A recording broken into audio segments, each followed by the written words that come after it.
Trump promised to end the war between Russia and Ukraine. That's costing Americans billions and billions of dollars. In fact, he promised to end it as soon as he took office, but that hasn't happened. And instead, he's now announced he will be sending more weapons than ever to Ukraine and has given Putin 50 days to come to the negotiation table or else.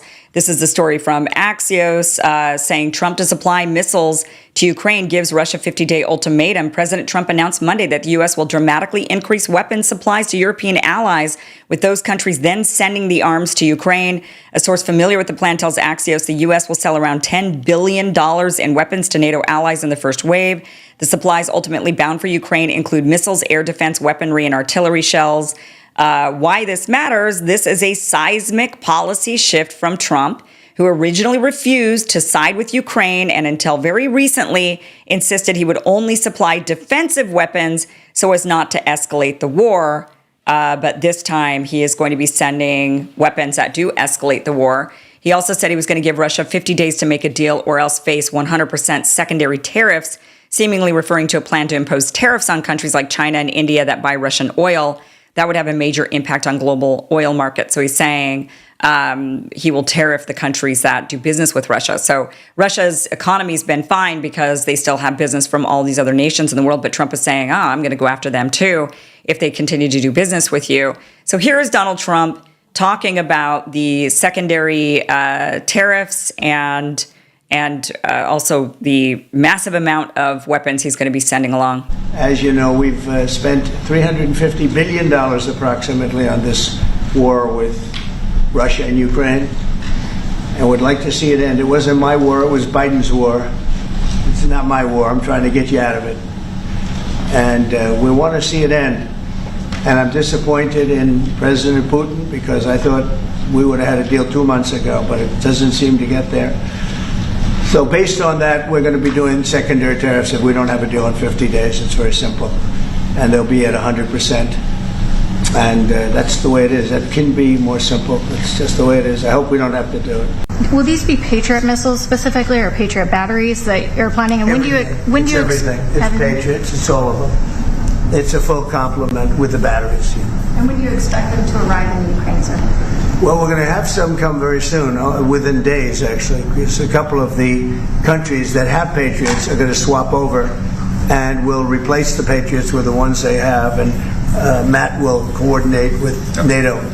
But so it's going to be, they're going to start arriving very soon. And this afternoon, Boris Pistorius, the German defense minister, is visiting Pete Hegseth, the Secretary of Defense, and we'll discuss also, I think, on this whole Patriot thing. Norway is involved, so that's on the Patriots, but this whole deal is also about missiles or ammunition, so it's broader than Patriots. And we make the best equipment, the best missiles, the best of everything.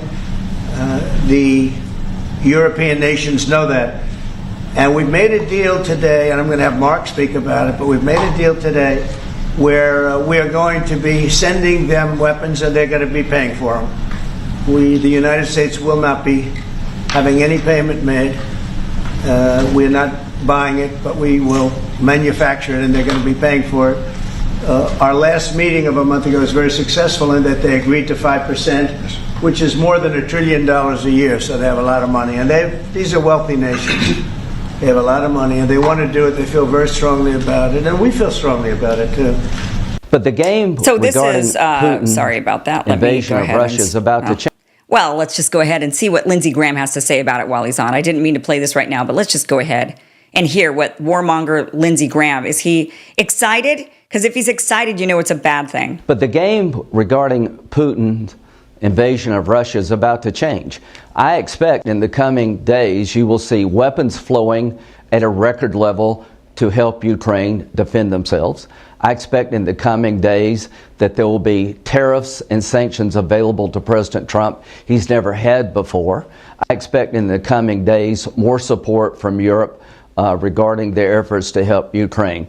Putin made a miscalculation here. For 6 months, President Trump tried to entice Putin to the table. The attacks have gone up, not down. One of the biggest miscalculations Putin has made is to play Trump. And you just watch. In the coming days and weeks, there's going to be a massive effort to get Putin to the table. And to those who are helping him, China buying cheap Russian oil and having no accountability, those days are about over. Okay. So, the idea is we're continuing on being warmongers. Trump in particular is helping the military-industrial complex. You know that they are loving this. The scheme of getting Europe to pay. So this is part of Trump saying to the NATO allies, look, you have to pay for your own defense. You need to up your budgets and pay for your own defense. We're sick of providing your defense. And the reality is that the United States is still going to continue providing the same amount of defense that the U.S. provides in Europe because we're not shutting down our bases. You're not seeing that happen. But instead, the military-industrial complex, who is no doubt behind the whole scheme, is now getting the European countries to start buying weapons as well. So we're selling $10 billion worth of weapons to Europe, and then the European countries are going to give these weapons to Ukraine, and it's all under the name of you've got to defend yourselves against Russia, who's allegedly coming for you. And so that's what you need to be doing. So this is a big scheme that ultimately the military-industrial complex just continues to win time and time again. We never seem to be able to defeat them. They keep coming up with better schemes. You know, it's kind of like, I mean, it's just, we always see this. We just always see this bigger and better scheme of how maybe Americans are tiring of war, but what can we do to ensure that we still make all the money that we want? Well, if we're going to be ending these wars that the United States is going to be involved in, then we need the Europeans to start buying our weapons. And so we have to force them by telling them they need to up their NATO budgets. And I mean, it's just a grand scheme for a lot of money making, and all it's doing is prolonging the war. Putin is not going to back down. The countries that get the second, I can't imagine the secondary tariffs on these nations is going to be, all that's going to result in is a continued heightened tariff war. And Americans are going to suffer because I don't think these other countries are going to bow down to Trump in the way that they once did in the past. The world has changed, and we are not changing with the world. We're instead continuing to wage wars, endless wars, continuing to back them, proxy wars against Russia, wars in the Middle East. It's just not ending. Nothing has fundamentally changed since Donald Trump has taken office. In fact, he's now escalating this war. He says it wasn't my war, it's not my war. But he's the one who's going to be sending them now very offensive weapons and upping their arsenal. And that is something that even Joe Biden didn't really do, and now Donald Trump is going to do. So he's really just, I mean, it's all for show. It's all a charade. In the end, the wars continue battling on, and we, the American people, continue to suffer. So Sam Altman just confirmed what many of us feared. ChatGPT can now remember everything you've ever typed. Your dreams, your business ideas, even your most personal questions. They say it's to get to know you, but with a former NSA director on their board, yeah, you do the math. We've seen this game before. Alexa listens, Meta follows you across the internet. Why would AI be any different?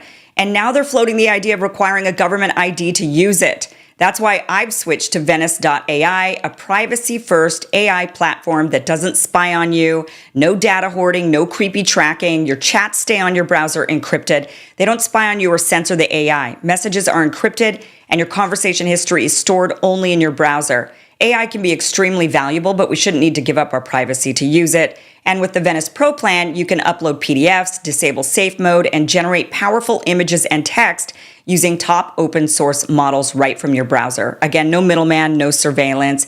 Here's an example of me asking the same question to Venice AI and to ChatGPT, and Chat gives me the generic government-approved answer every single time. Venice AI, on the other hand, gives me a much better, more robust, honest answer. So if you want to use AI without fear of handing over your most intimate thoughts to a corporation or to the government, and you want honest answers that aren't censored or programmed by somebody who wants to censor, you can now get 20% off a pro plan using my link, venice.ai/Kim, and using code Kim. Again, that is venice.ai/Kim, code Kim. That link is down below.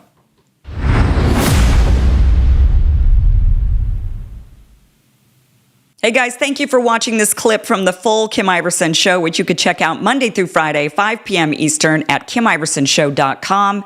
See you there.